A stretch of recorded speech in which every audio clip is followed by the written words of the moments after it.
After realization, at least you should take to faith. That really is something surprising, that people get their realization and everything. Still they do not have faith in themselves. Those who have had have really achieved so much. Now, the difference between us and Christ is that faith was part and parcel of his being. It was not that he had to have faith. He was faith. And that was the fact that he knew very well. And he never challenged it, he never doubted it, nothing. It is so. And that's why he, I say, was standing on the rocks. While the other people,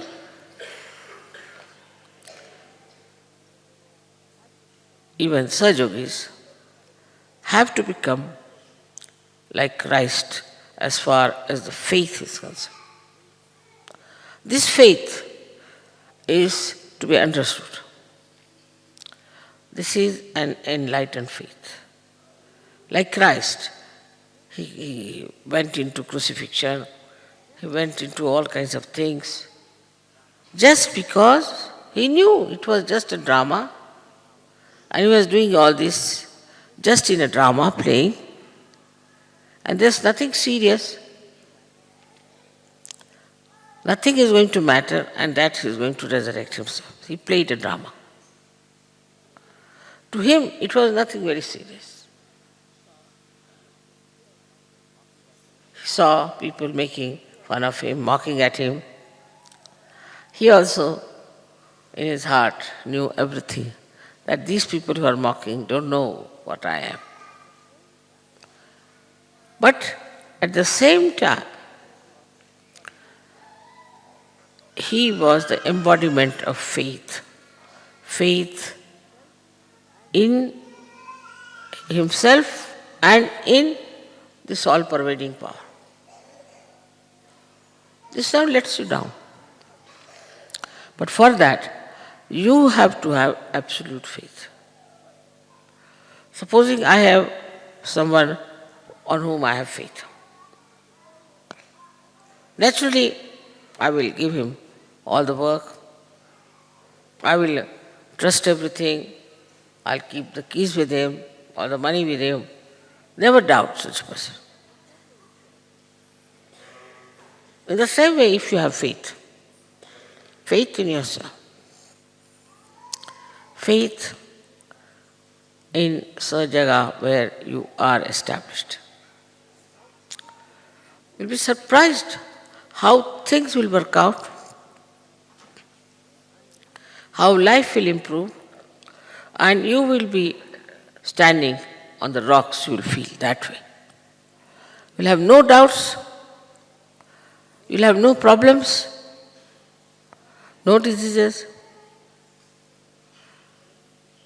So, this is such a state. Only with faith. But now this faith, how do you get? The problem is how to get to this faith. There's no course about it. There's no literature about it. There's no lecture about it. But there is an awakening within you which will ask this, what am I? This awakening, what am I? What have I achieved? See, this will question. What is it that I have achieved? What have I got out of Sahaja Yoga? All these questions will come to you. But if you have faith, not the blind, but the enlightened, which is established by many miracles in life, many things in life, small things you will find there have been miracles, small things. There have been miracles even in big things, in so many things where you never expected this will happen. So now you know very well settled that you are now very nicely in Sahaja Yoga. For example, it starts raining.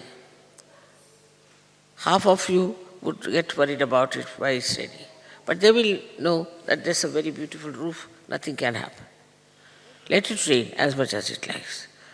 And then you'll have faith that it is not going to rain, it's not going to drench us.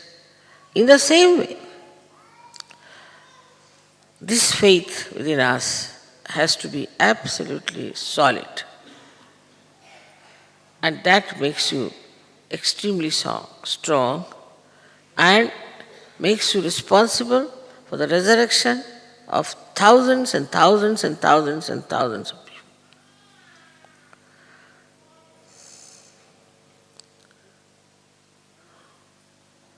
This kind of life that we have, that only by our own establishment, by our own understanding, by our own observation, that we settle into ourselves, we settle into Sahaja Yoga. It's something remarkable. It has happened, it is happening, and should happen to all of you. You all should have the chance to know your spirit and to know yourself. So one has to have faith in oneself. I've seen some Sahaja Yoginis always come and say, Mother, I am no good, I am useless, I am doing no work, I am absolutely a lazy lamp, or whatever it is. So all right, you think that way? Ask for it. What do you want? Even if you don't ask, it will work out. Even if you don't. Even you just think about it, it will work out. Even if you pay attention, it will work out. Because this all-pervading power is the only real power, all the rest of the powers are useless. And is so very efficient, so compassionate, that in the split of the second, it can work out things. The other day, we had somebody from Australia, and he was deceived by someone and made him buy a land and a house at a very exorbitant price, for which he had no money. And this fellow said, doesn't matter, even if you don't have money, they will not say anything to you. He believed him, had wrong faith, I should say.